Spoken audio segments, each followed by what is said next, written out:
Hello, ladies and gentlemen. This is the minister. This is the minister, ladies and gentlemen, coming out this beautiful day. You can see it's snowing behind. It's snowing out here. We don't have some snow this morning, ladies and gentlemen. And you know I'm always out here trying. I'm always helping people, no matter what. The trucker, to all my truck driving friends out there, I want to say good morning on this January the 10th day. I'm out here sitting on my balcony. You see all this snow around me, ladies and gentlemen. I got snow over here on the. Let me show you this right. Let me show you this right quick.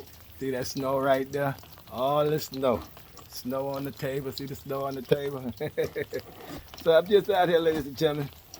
Just wanna keep you built up. Just wanna let you know. I love my truckers. To all the truck family out there, peace and safety to all the truck family. I'm out here just enjoying myself out here, talking to you, just let you know this is a beautiful day that the Lord has made, and we will rejoice and be glad in it. Just let you know, ladies and gentlemen, you got to always remember the steps that I told you about. Check your oil, pop your hood every morning. Always pop your hood every morning. Always look at your truck. Make sure you don't just jump in your truck and crank it up. Make sure you check everything. Make sure you check the antifreeze. Make sure you check the fluid. Make sure you check the washer fluid. Make sure you check your oil. Pull your oil dipstick. Make sure you check it. Make sure you don't see no water inside the oil. Make sure the oil on the dipstick don't be running. Make sure you check everything, ladies and gentlemen. I didn't know it was raining out here, but at the same time, just coming out here talking to you, ladies and gentlemen. It's cold out here. It's raining, it's snowing. Now we got the rain coming. We had the snow this morning. My wife woke me up this morning and said, "It's snowing out there," because they told us it was gonna be, they told us it was gonna be rain and ice. They ain't said the snow was coming. It snowed for a while too. But it's all beautiful. Just coming out here letting you know. Keep you encouraged. Always check your paperwork. Make sure you go over your paperwork. Check it 3 times. Make sure you check your paperwork. Make sure you check that the trailer numbers on the paperwork. Make sure you check where you're going. Make sure you the address, and make sure you check the seal. Make sure the seal matches the paperwork. Check the seal on the trailer. Make sure the seal on the trailer check the paperwork. I'm just going over a lot of things that I was helping you with, and make sure that you be conscious of your trailer everywhere you go. If you got to stop and get some fuel, stop and use the restroom, stop and get something to eat. When you come out of the truck stop, always walk around the whole truck, ladies and gentlemen. Walk around, especially if you got a trailer, you hooked up to a trailer, walk around the whole trailer to make sure everything is all right. Make sure everything is taken care of. Make sure that you're suitable. Everything is taken care of, and make sure that no one pull your fifth wheel. Make sure no one pulled your pin to the trailer. Make sure no one messed with your seal, and make sure no one slit your airlines. If it's cold out there, you wake up in the morning, you got a lot of ice on your truck. You rake the ice off your windshield, and some ice still on the windshield. Use rubbing alcohol. Rubbing alcohol. If you parked out there overnight and it's cold and you had the lines hooked up to the trailer, if your lines are hooked up to the trailer, you should be okay. But if you're having a hard time pulling away, if you're having a hard time when you push the trailer brakes in and the tractor brakes in, if you're having a hard time for the trailer to move, the tires to move, the trailer to move at any part, then you need to stop, pull your brakes, then pop the air line and put some alcohol inside the air lines on the red and the blue. Put rubbing alcohol in the air lines, hook the air lines back up. Raise your engine up a little bit. Raise it till you get until the air comes back up to 150 or 120 or 130. Make sure your air pressure is up in the truck, and then pull off, and you will see that you will be able to move more better, because now you put rubbing alcohol in your blue lines and in your red lines. And at the same time, ladies and gentlemen, always remember, be courteous out here. Be careful. Like I said, if you're in the Northeast, the Southeast, or in the Midwest, you have to have chains visible on your truck. If the chains are not visible on your truck and DOT see it, they could pull you over and give you a ticket. They could pull you over and ask you, why did you have the chains on your truck? Or they'll ask you, don't you understand and know that you see the signs, that the signs tell you if you're riding in those areas where all the snow and the ice and the sleet at, it tells you that it tells you now chains must be visible on your tractor. So you got to have chains visible on your tractor. If you have to put chains on your tires, then that means if you have to put chains on the tire, that means it's too dangerous to be driving. It's too dangerous to be driving if you have to put chains on your tires, ladies and gentlemen. So that means you shouldn't be on the road. That means it's too dangerous for you to be out here on the road if you have to put chains on your tires. A lot of old people told me that, older men that was out there before me, and when I came out there, when I was driving all 48 states, I was taught that through the older guys. Once you got to put chains on your tire, you might as well park your truck. It's too dangerous. Always remember, ladies and gentlemen, you got to be looking 15 to 20 miles down the highway to make sure that you know what's going on, to make sure you know what's going on behind you, to make sure you watch your rear view. You always watch the rear view mirror, the driver mirror, and the passenger mirror. I'm always looking in your mirrors, and always be driving at a slow rate. If you're going around the curves during this time now, while it's all this snow out here, you got to take your time going around the curves, ladies and gentlemen. You got to take your time. If the speed limit say 25 or 15, then you got to go 5 miles an hour, especially if it's ice and snow on the road. If it's ice and snow on the road, you got to drive slower. You got to always remember, ladies and gentlemen, that you got to always remember that, hey, remember what Minister Woods said. If you got to drive 300 miles, if you got to go 300 miles, ladies and gentlemen, and the load paying you $700, $800, $900, or the load may be paying you $1,200 to drop that load, and you going 300 miles, and the trailer is under 40 pounds. If it's under 40 pounds and you ain't got to take no highway, you ain't got to take no mountains and no deep hills, and got to ride up any mountains and stuff like that, then you should be okay. But you got to divide. Remember, wherever you're getting your diesel from, you divide. If your truck gives you 6 gallons, your truck giving you 6 miles per gallon. If you're getting 6 miles per gallon, you divide the 6 into the 300 miles, and that'll tell you exactly how much fuel you need in your truck. Then you take the amount of fuel that you need to run the load, you times that by the amount of the diesel.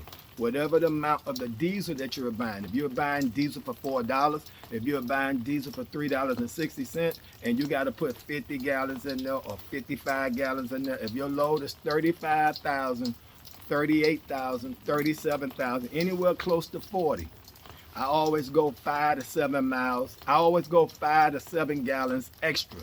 So if I had to put 50 gallons in the truck to deliver the load, I always put either 55 or 57. Why do you do that, Minister? Because of the weight of the load, because of the weight of the trailer. Always put a little bit of mile, always put a little bit of freight, a little bit of gas, a little bit of fuel more than what you need.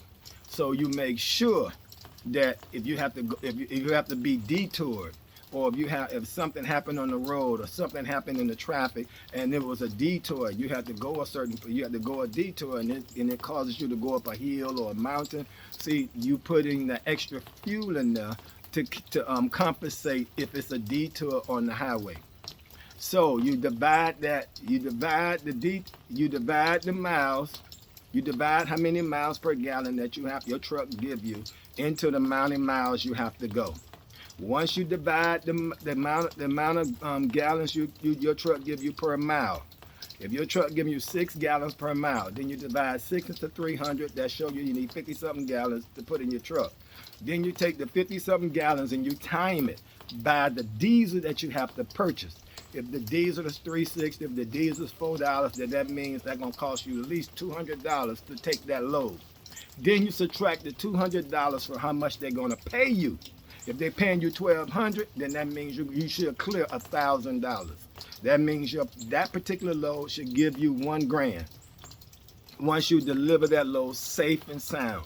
And you put $200 in that truck, and that truck got you there safe and sound, no accidents, no nothing. Now that pay should be released to you. You should receive $1,000 on that particular load. Now you're ready for your next load, and you do the same thing, ladies and gentlemen. If they put a load on your Qualcomm, if they put a load on your phone, and the load saying they need you to go 50 miles to pick up this load, and then turn around and go another 300 miles to deliver it, Excuse me, now you just went 350 miles. You went 50, after you dropped that load, you made it safe and sound. You dropped it, so now you're supposed to have $1,000 off of that load because you put 200 in the tank and the load was paying you 1,200. See, I'm making it simple so you can understand. Now they tell you we need you to go 50 miles or 25 miles to go pick up the next load. And then once you pick that load up, they say, okay, now we need you to go back another 300 miles and we're gonna pay you $500 or $600. No, you need to find out from before you go get that load, before you accept the load. You find out, is that feasible enough for you to take that load for $500 or $600? Because see, sometimes when they know that you made money on the first end, they'll try to get you on the back end. See what I'm saying? So they will, so that you could keep working for them instead of you making the profit that you're supposed to be making. And then they may feel if you keep making too much good money, you'll go out there and get your own authority.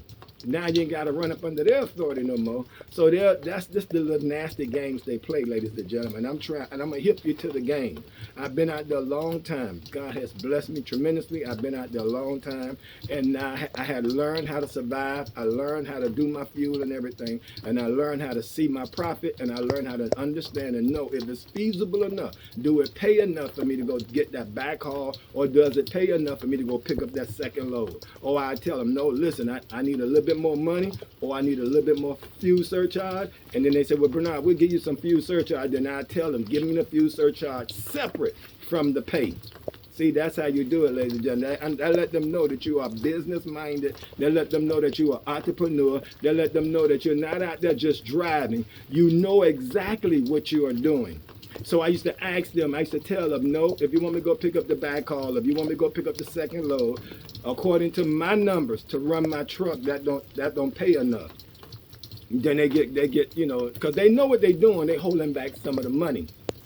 Because like I said, if you keep making good money on each load, they figure that you'll go out there and get your own authority, and then they'll lose a good driver. So, but you got to let them know, ladies and gentlemen, you know what you're doing. So I would tell them, I say, okay, if you need me to go pick up that load, I don't mind doing it, but the money is too low. I say you need to come up on the money, or you need to give me fuel surcharge separate. You need to give me a COM data that I go get the fuel surcharge on the COM data. Then I need you to send over the I forgot what they called it. They called the sheet. The sheet that you got to go pick up. I call them to send over the confirmation. Send the confirmation over how much the load you're going to pay me to go pick this up. After they give you the COM data separate, the COM data separate for you to put the fuel in your truck. Then you tell them, please send me the confirmation of this load, and so I can see the weight of the load. I can see where the load needs to be picked up at, and I need to see where the load needs to be going, and I need to see how long I have to get it there. Sometimes they give you 24 hours to get the load there. I used to love them kind of loads because now it ain't no time frame on the load. It's one of them shippers or one of them receivers that you can get there, and they don't matter what time you get there, they'll unload you. It means they don't have no particular time frame on the load. They'll unload you. So I used to deal with some people like that. Then I had some of them that gave me the COM data separate with the fuel surcharge on it, so I could put the fuel in my truck. Then they sent the confirmation over. They sent the load confirmation over to me electronic, and I could see the load confirmation. Then I was able to go pick the load up. Because now, by them giving me the fuel surcharge separate from what they was paying me for the load, it made sense for me to go another 25 miles, pick the load up. Now I got to drive back 300 miles to deliver the load, on top of the $1,000 that I made. So this is what I'm telling you, ladies and gentlemen. Now, before I let you go, you know I'm a minister, and I love helping people. I love helping people because, you know, God has truly been so good to me and my family. And He's called me to minister the gospel, so I love helping people. That's why I come out here talking to the truckers. That's why I come out here talking to my truck driver friends, those all over the world, all who all watch me on YouTube. I come out here and talk to you, and because I want to help you and want to bless you and want you to be prosperous and want you to be successful, and so that you can make the money that you need to make in spite of all this that's going on with the economy, in spite of all this that's going on with them not giving you the right money that you need to be making, the right money that you need to have, so you could be successful, so you could be prosperous, so you could keep a roof over your head and put food on the table. So that's why I come out here and share these truths with you, ladies and gentlemen. Now, the Bible said wisdom is the principal thing. Therefore, get wisdom. And with all thy getting, the Bible tells us to get understanding. That's Proverbs 4:7. Wisdom is the principal thing. Now, wisdom, knowledge is information stored up or retained in your mind in the form of words. Now, I'm giving you knowledge. In the form of words, I'm giving you knowledge. When I come out here every day and talk to you, and share truths with you, to help you, to keep you blessed, to help you be blessed, prosperous, to help you succeed in the areas of your life, in the area of trucking. Whether you drive for a company, or whether you drive for yourself, or whether you have a box truck, or whether you have a minivan. If you have a box truck, a minivan, or whether you're driving a tractor trailer for yourself or for your company, you need to know these truths so you can be successful. Now, wisdom is the principal thing. The Bible tells us to get wisdom. And then it tells us that with all thy getting, get understanding. Now, I want to share this with you before I let you go. Wisdom is the ability to apply knowledge. Knowledge is information stored up or retained in the form of words in the subconscious mind, or in what we call the brain. A lot of people have knowledge, but the problem that they're having for them while they're struggling in life, they don't know how to apply it. You have to apply knowledge. You have to apply it. People go to college, they go to Bible school, they study all kind of things. They study. That's good, that's commendable. They have the knowledge, but the problem that they're facing, the problem why they're not winning, the problem of them being not successful is they don't know how to apply the knowledge. And the way you apply the knowledge is in wisdom. Wisdom is the ability to apply knowledge. So no matter how many times I come out here and talk to you, no matter how many times I come out here and share truths with you, no matter how many times I come out here and give you the truth, nothing but the truth, so help me God. If you don't apply